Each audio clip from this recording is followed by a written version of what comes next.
I just want to jump right in since we are so busy and ask you a couple of questions, like what's keeping that schedule organized and running smoothly?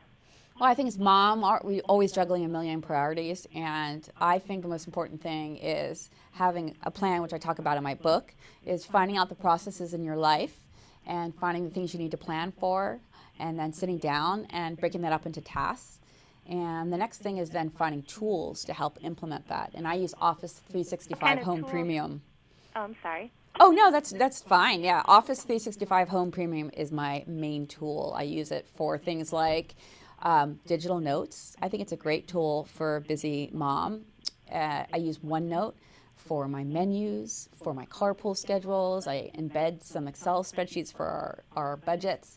So OneNote is a place, it's almost like my second brain. I dump all my information there. And so that's a great tool. But also SkyDrive.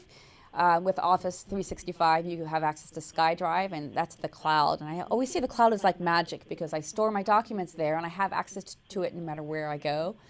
And with Office web apps, I can also share documents with anyone. And for example, when I'm at work, if my son needs help with his homework, we can collaborate through the cloud. And the other thing is the family calendar. We all know how the chaos of the family calendar, and I tame that using Outlook, color coding for different family members, and even some time for myself. I always say moms need to put some time for themselves in the plan. That is a definite must do. As far as the rest of your family staying on track, do you all access the same calendar, or how does that all work?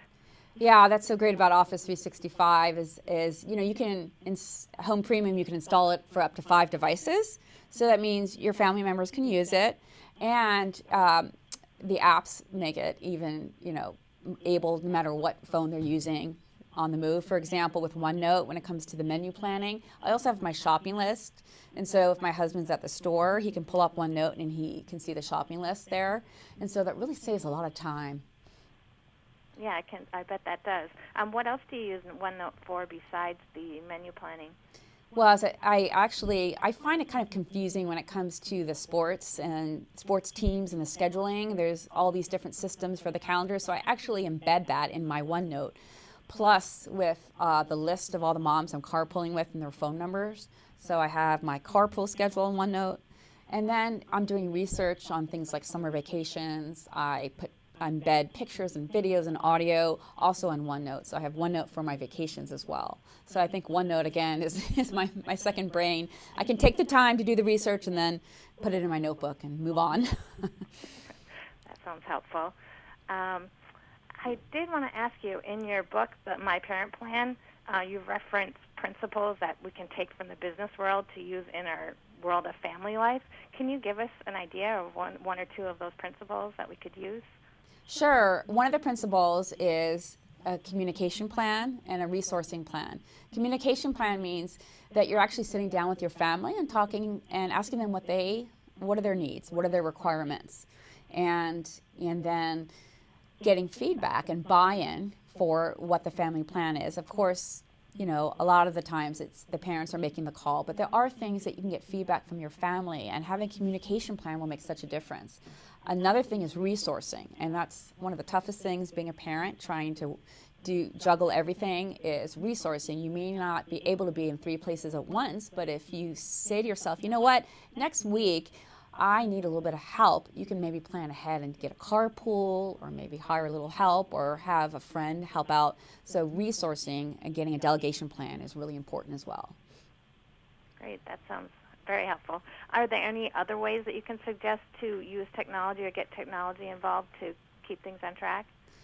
Well, any small little changes, you'd be surprised how they can make a big difference. For example, with the new Office 365, Microsoft Word has the ability to reply to comments. So when I wrote my book, I didn't have a lot of time on my hands, but the great thing about it is that my editor was able to make comments and I could reply in the document.